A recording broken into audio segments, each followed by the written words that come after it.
Yo, what's up YouTube family? It's your boy Koozie back at you with another hot video. Y'all don't forget, like, subscribe, hit the notification bell if you want to see more videos just like this. One more thing, don't believe everything you hear and see in these videos. Don't believe everything that I say in these videos. Always do your own research and always use your own discernment. Let's get right to it. It ain't no way we been getting finessed like this, y'all. And China just exposed it all. So boom, Americans out here dropping 800, 1200, and even 4,000 and more on designer clothes, thinking it's all luxury, all high quality clothes, the high end stuff. But China just pulled the curtain back and showed the world that most of the stuff is made in the same factories with material that costs a fraction of the price. So we're talking shoes that cost $30 to make, but it's being sold in US for $700. And we're talking hoodies that cost $10 to make, that's being sold for over $300. And jeans that cost $50 to make, that's being sold for $500 to $1,000. That's not high end, that's robbery. Y'all, and this is the crazy thing. This is not even new. A lot of people just been blind to it. They think it just because it got a fancy label, that means it costs more. In reality, that just means the markups is better. China basically said, here y'all go. Now y'all better act like you know. And now everybody mad. They not mad at China. They mad at the brands that been overpricing this stuff they've been buying. They mad at the brands that they've been worshiping. See a sucker, lick a sucker, no diddy. They seeing now, they were never buying quality. They were buying status. And they finally waking up. All of this happened because of this tariffs. People would have never knew. Or some people was really too blind to even notice the fact. But now everything is front and center for everybody to see. So if you one of them people that dropped the check on this designer shit, and now you feel played, let me know down below in the comments. Let's talk about it. Man, oh man, what an eye-opener for all of us around the world that thought we were buying real, genuine products from Italy and France and all the other places that we consider luxurious areas that produce all this type of high-end fashion. It's not, nah, man, we've been bamboozled. A lot of people fell for the boo-boo, but a lot of people already knew that the Chinese were making all these things, but people would call them replicas. Once again, don't fall for the boo-boo. Many celebrities have reacted to all of the fashion manufacturer videos that have been circulating. First up, Kim Kardashian said, "I know everyone would love it to be true, but it's not." Next, Kylie Jenner said, "This is so crazy." Next, Zendaya said, "Well." Next, Bella Hadid said, "Anyone can just go online and say this." And finally, Naomi Campbell said, "This is so disrespectful to all of the craftsmanship behind all of these brands." A viral factory video from China has caused massive drama online. High-end fashion fans are seriously questioning what they're paying for. One of the biggest recent shocks came from a Chinese worker who says that huge brands like Louis Vuitton and Zara are getting tons of their stuff made in China, even though they pretend it's all made in Europe. The video names two major locations where this is happening, Guangdong and Dongguan. According to the worker, over 50% of Louis Vuitton bags are made in those cities. That's not all. 90% of the brand's silk apparently comes from a place in Hangzhou called Huaxili. This shocked a lot of people online, mostly because luxury brands charge thousands of dollars for these items, and the quality is always described as premium or handmade. But the worker says a manager at one of these factories told him it only costs around $15 to make something that looks just as good as the real thing. It's led to a ton of discussion on social media about whether luxury fashion is even worth it anymore. Some people feel like they've been lied to. Others say they don't care because what you're paying for is the logo and status, not the materials. But even with all the attention, these brands haven't said anything official about the claims.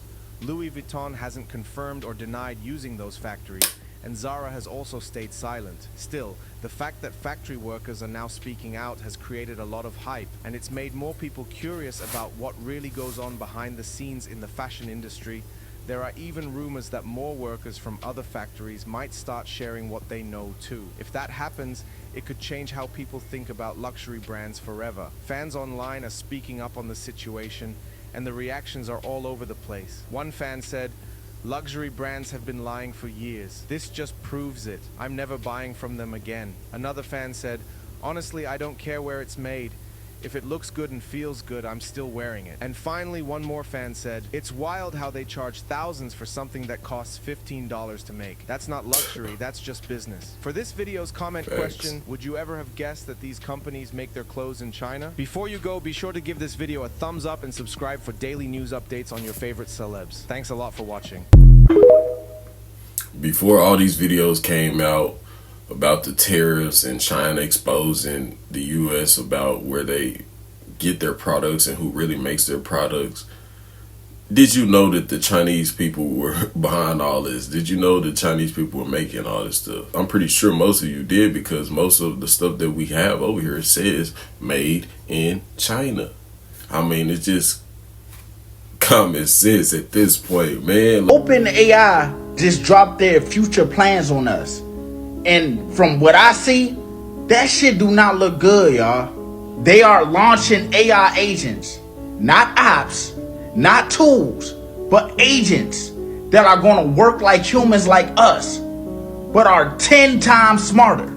Y'all, the top tier one is going to be $20,000 a month. They are saying that level agent is going to be able to do PhD level work within hours. And then they're saying there's another one that writes and debug codes all on its own. And then the cheapest one they're going to have is $2K. And they said that one will be able to do your desk work better than you. So y'all thinking layoffs is bad now. When this shit come out, when they get their hands on this, certain companies, nigga, the layoffs gonna be astronomical. I don't even know if I said that right, but y'all know what I'm talking about. This shit gonna be crazy, fool. This is all to help the big companies. This is not to help the humans. They say, oh, it's gonna help humans. No, it's not. This is the shit that's gonna replace us. I just told y'all the starting price to stay relevant in the future. If you don't have that 2K a month or the top tier shit, you're going to be left in the dust, and most people ain't going to be able to have it. And this is how it starts, sadly, y'all. Not with robots taking over, with billion-dollar AIs replacing humans, one subscription at a time.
Have y'all seen this right here? It looks downright apocalyptic here in the Middle East, in Iraq and other parts. They are all seeing red, and there's thousands of people going to the hospital because they cannot breathe. And you know I do not believe in coincidences, so I believe that everything happening in the Middle East right now may be bringing this upon them. Because this same exact scene and imagery popped up in New York, you remember? When they were promoting that very demonic Diablo or whatever, I think it was Diablo or something like that, whatever, some demonic game popped up. They were pushing it really hard. And all of a sudden, all of New York was orange and red. This right here is when it first started moving in, and the news was covering it like crazy because it is way worse than they ever have it. We'll get to the heads buried in the sand, good pun, later. This is another scene that was caught around the Middle East. It was everywhere, just all red. And to prove that these waves of color in sand are not coincidental, when the same thing in New York happened again, they said it was the Canada fires that were causing it, but then we were able to see live images of Canada from that same time, and there was no fire. So what really caused it to be red in New York? Come on, dude, it's always red. Are you serious? Do you not see this? People will always deliberately ignore all the signs until that door closes. Now, what's really going on? Is it some weather manipulation? Is it some type of, I don't know, are they spraying something in the sky? Is it harmful? Is it chemicals? I mean, come on now, let me know what you think. I haven't heard anything else about it except for that video. So if anybody's in the area, let me know in the comments what's going on. So they say they was in space for how long? I'm sorry, but y'all really expect me to believe that this whole space trip took less than 10 minutes? Come on now. Here they go, once again, playing right in our face. And people just eat that shit up. So you mean to tell me they launched these women into space, they unbuckle their seatbelt, get to float around or whatever, look through that tiny ass window, see space, and then make it back down within that time frame that they showed? Nah, I don't think so. But what's wild to me is Blue Origin said that this is a 10-minute mission, but the landing post came back 7 or 8 minutes after launch saying that they welcomed them back. They came back successfully. So something's not adding up. The math is definitely not mathing. And then they want to show us footage from outside the motherfucking capsule. I want to see the footage from inside the capsule. I want to see them up in space. I want to see them floating around, talking, looking, pointing out that little window, saying, oh my God, we made it something. Don't show the outside, show the inside cam. Show when they're going up, when they're up, and when they're coming down. So until I see inside that capsule of all the footage of them going up, coming down, floating around, doing all that, etc., etc., etc., y'all can kiss my, because I don't believe that shit. I don't believe it. Don't fall for the boo-boo, man. Question everything. Because that is definitely a plot, a ploy, and a play for the ones who have common sense in the bag. Did y'all really think that nothing happened with this event? Do you think they were really just going to space? It is the highest high, and it is surrender. The highest high? Surely she's not talking about space, right? Because we've gone much allegedly farther. Surrender? What were they surrendering to? Buckle your seatbelts because we're going to space too. The space that they went to. Just wait. Did you know that last night the whole world collectively had the same exact thought pattern? I don't know why, but I have a feeling this is not going to end well. I have a bad feeling about this one. Why do I have a bad feeling about this? What if this does not go as planned? But it did. I have a bad feeling about this. 75% chance the rocket is no more. I don't know why, but I'm getting Challenger 2.0 vibes. And thinking about it might make it happen. That's the trippy part. Do you think that everybody was collectively wrong at the same time and that everyone's intuition was wrong? Or perhaps they were meeting some spiritual entity in the sky, so ominous to the point where they had to kiss the ground where they returned. Let's start here. We all know what the rocket is shaped like. Lesson 1, all dark ritual magic has to do with that same kind of function as the rocket was looking. Think of the Red Hot Chili Peppers album. Sugar, magic, yeah, I skipped 2 words. It is the highest high, and it is surrender to the unknown, trust, and this whole journey is not just about going to space. Surrendering to the unknown, not just about going to space. I guarantee you that they met some entity they had been worshiping for a long time. And maybe through the ritual and all the things and all the pieces coming together, that entity was able to manifest physically. And maybe, just maybe, this manifestation was actually felt on Earth as a 5.6 earthquake in California. Yep, just not too long after the landing. There's not one thing on this earth that's random. The design and the shape, the words used, even the natural disasters. And by the way, this whole thing is entertainment. I'm just being stupid. Let me know what your thoughts are down below in the comments. And I know y'all I heard about that chef down here in H-Town, Othello.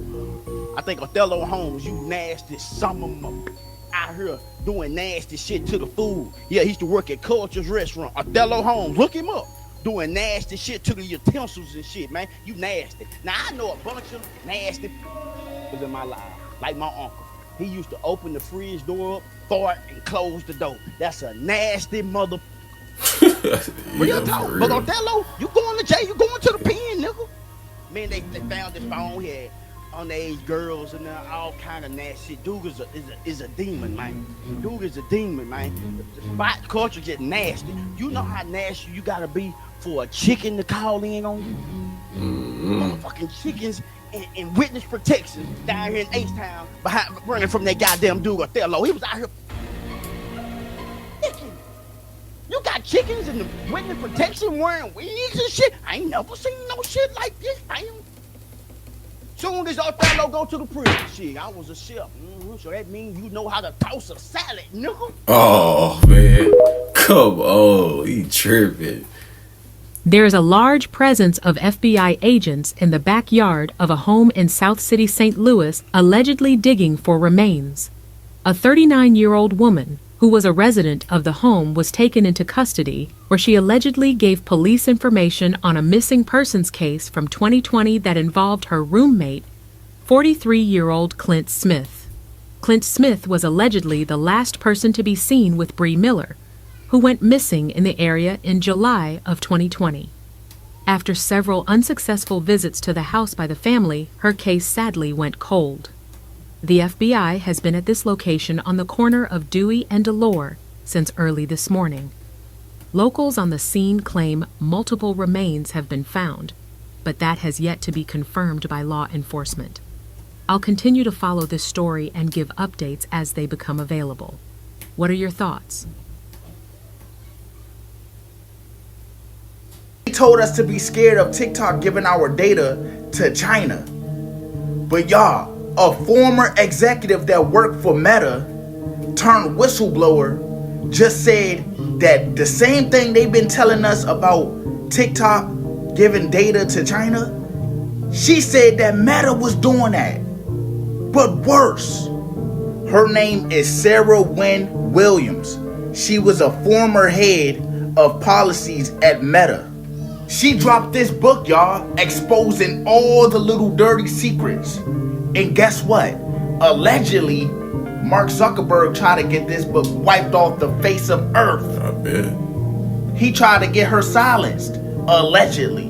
She said after she left the company, they even hit her with a non-disparagement clause, even getting her book banned temporarily because they seen how much traction that Joan was gaining. So what's in the book? She claims that Meta tried to partner with the Chinese government, developing censorship tools and letting their AI model fall into the hands of the China military.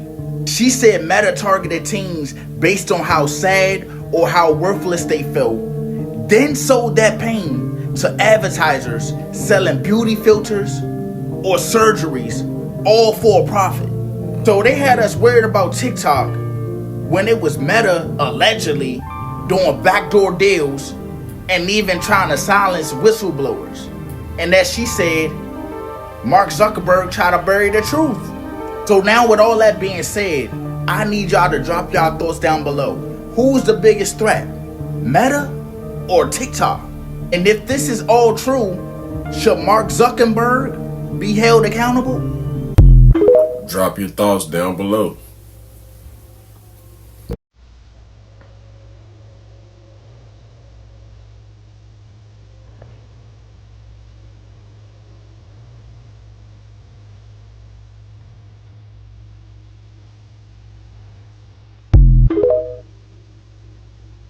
People thought that Ron Wyatt was lying. They called him crazy, a fake, even dangerous. But Ron never backed down. Not when they mocked him, not when they laughed, and not when they told him to stop freaking digging. Because in 1982, just outside of Jerusalem, Ron Wyatt said he found something so important, so impossible, it would change everything we knew about the Bible, about history, and even about Jesus Christ. He said that he found the Ark of the Covenant. And not just that, he said it was covered in the dried blood of Jesus Christ himself. Ron Wyatt wasn't an archaeologist. He was a nurse from Tennessee. He had no degree in biblical studies, no backing from a university, but he had something else. He had an obsession. In the late 1970s, Ron traveled to the Middle East with a Bible in one hand and a metal detector in the other. He said God led him there, not metaphorically, literally. He claimed that God told him out loud where to look, the Garden Tomb. That's what he said. That's what he said he was told. A quiet spot near the Damascus Gate in Jerusalem where some believed Jesus Christ was buried. Ron got permission to dig, which surprised even him. The site was protected, but somehow they let him in. He dug for months, chipping away at dirt and rock, moving slowly towards something he couldn't explain. Then, one day, he found a crack in the rock. A natural tunnel that went deep beneath the city. Ron followed it down, crawling, squeezing, not knowing where it actually led. That's when he said he found it. A chamber, hidden, sealed, untouched for thousands of years. Inside, he said that there was a large stone box, and inside that box, under the lid, was the Ark of the Covenant, the real thing. The chest built by Moses, the one that held the 10 Commandments, the one that could call down fire from heaven that killed anybody that touched it. Ron said he didn't open the lid. He said he didn't have to, because something else had caught his eye. Something right above the Ark. On the ceiling of the cave, there was a crack, and on that crack was dried blood.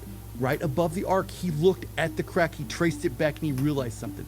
The crack ran straight up through the rock all the way to the surface. At this point, Ron was stunned because he knew at what spot he was sitting.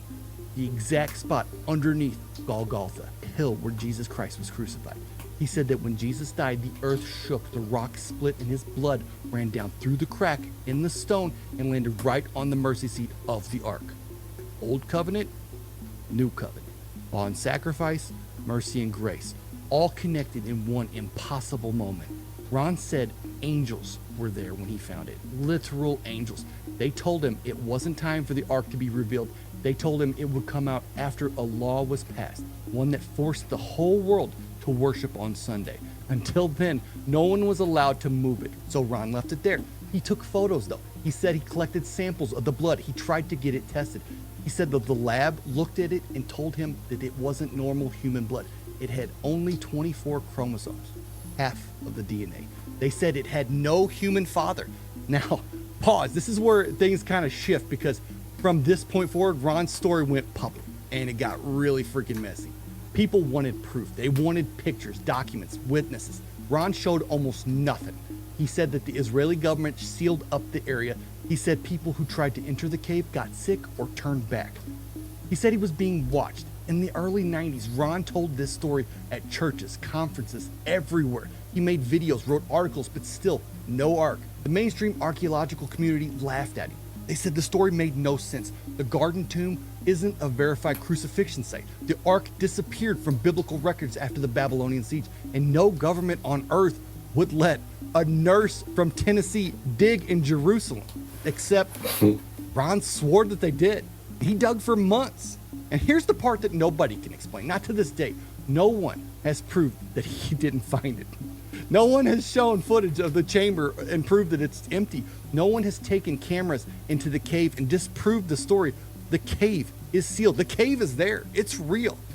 Israeli Antiquities Authority refuses to comment, and the Garden Tomb organization denies that the dig ever happened.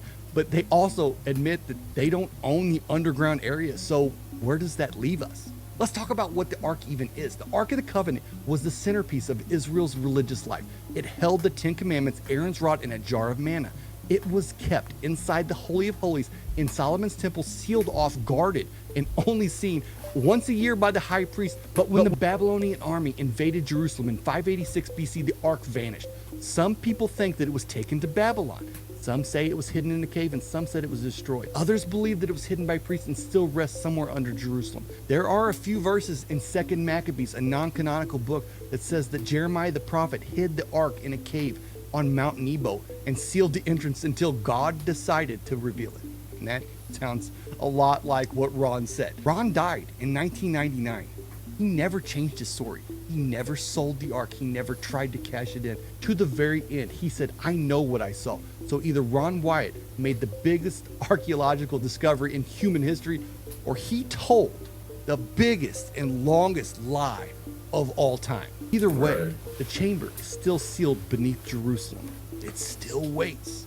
And if he was right, then one day, we're gonna all see it. Damn it, man.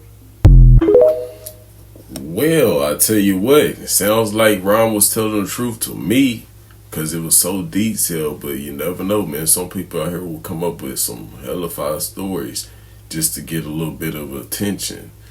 But even way back then, I don't know. I don't think that guy was lying. I mean, he said it was led by God. How would he even know where to look, when to look? Well, you know, it's too much there to say that he's lying. I mean, I don't think it was a coincidence at all that they didn't say, you know, they didn't come out and, you know, comment on it, and that people were saying that he didn't, you know, but obviously he did. He has plenty of pictures and documentation about it. But hey, maybe they just trying to hide something. Let me know what you think about that clip down below, y'all. That's the end of the video, and like I always say, catch me in the next video. If you like the video, don't forget to like, subscribe, hit the notification bell on your way out. It's your boy Coozie. I'm out. Holla.